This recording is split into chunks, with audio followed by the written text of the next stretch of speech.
Selamat pagi, mari kita mengawali hari ini dengan mendengarkan firman Tuhan bersama dengan Pendeta Glenn Sakul, Gembala Jemaat Yongkwang, Makassar.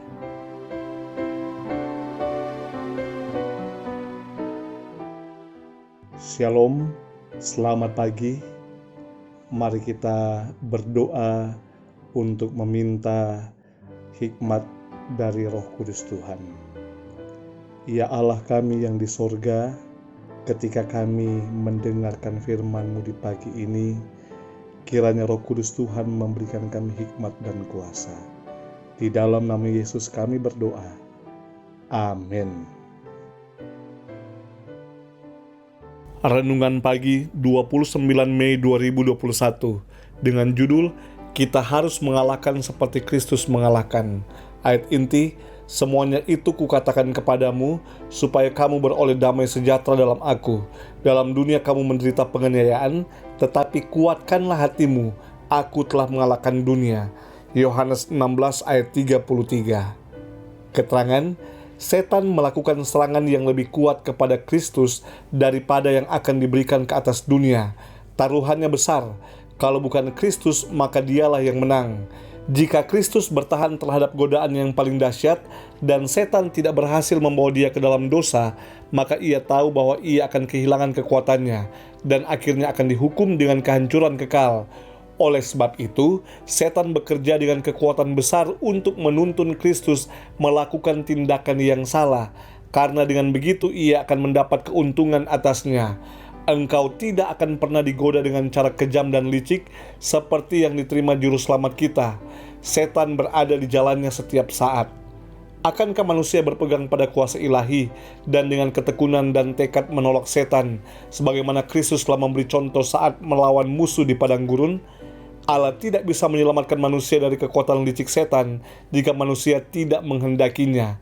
Manusia harus bekerja dengan menggunakan kekuatan manusianya, ditambah dengan kekuatan ilahi dari Kristus untuk bertahan dan menang. Pendeknya, manusia harus menang sebagaimana Kristus telah menang, dan kemudian melalui kemenangan yang diperoleh secara istimewa dengan nama Yesus yang penuh kuasa, ia bisa menjadi ahli waris Allah bersama dengan Kristus Yesus.